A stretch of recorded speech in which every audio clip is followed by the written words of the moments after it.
মৰমৰ ছাত্ৰ-ছাত্ৰীসকল, তোমালোকক আজি ব্যাকৰণৰ উপসৰ্গ মই পঢ়াবলৈ লৈছোঁ। তোমালোকে ভালদৰে শুনি যাবা।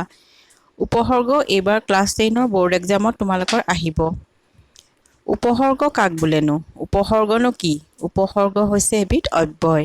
ইহঁতে নিজে কোনো অৰ্থ প্ৰকাশ কৰিব নোৱাৰে, কিন্তু ধাতুৰ আগত বহি বিভিন্ন অৰ্থ প্ৰকাশ কৰে।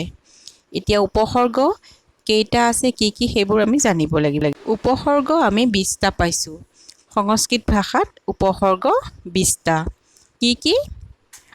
প্ৰ, অপ, সম, অনু, অব, নিৰ, দূৰ, অভি, উত, অতি, নি, প্ৰতি, অপি, পৰি আৰু উপ আৰু আ। এতিয়া প্ৰতিটো উপসৰ্গৰে আমি একোটাকৈ শব্দ লিখিব লাগিব।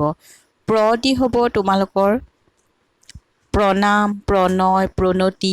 পৰা দি হ'ব তিৰস্কাৰ। এতিয়া হ'ব অনু। অনু দি হ'ব অনুকাৰ, অনুৰূপ, অনুপান।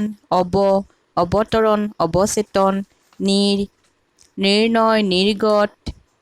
তাৰপিছত হ'ব তোমালোকৰ দূৰ। দূৰ হ'লে দুৰ্জন, দুৰ্দিন। অভি দি হ'ব অভিযান, অভিলাষ।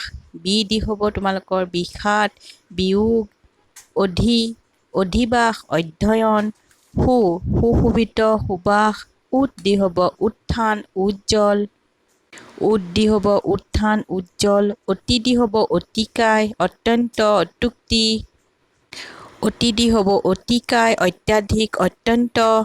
নি দি হ'ব নিপাত, নিমাত। প্ৰতি দি হ'ব প্ৰতিশোধ, প্ৰতিদান, প্ৰতিপন্ন। অপি দি হ'ব তোমালোকৰ পৰি দি হ'ব পৰিণয়, পৰিণত, পৰিচয়। উপ দি হ'ব উপহাৰ, উপকাৰ। আৰু আ দি হ'ব আগম, আগমন, আনয়ন, আকাৰ, আহাৰ ইত্যাদি। এইখিনি তোমালোকে পঢ়ি ল'বা।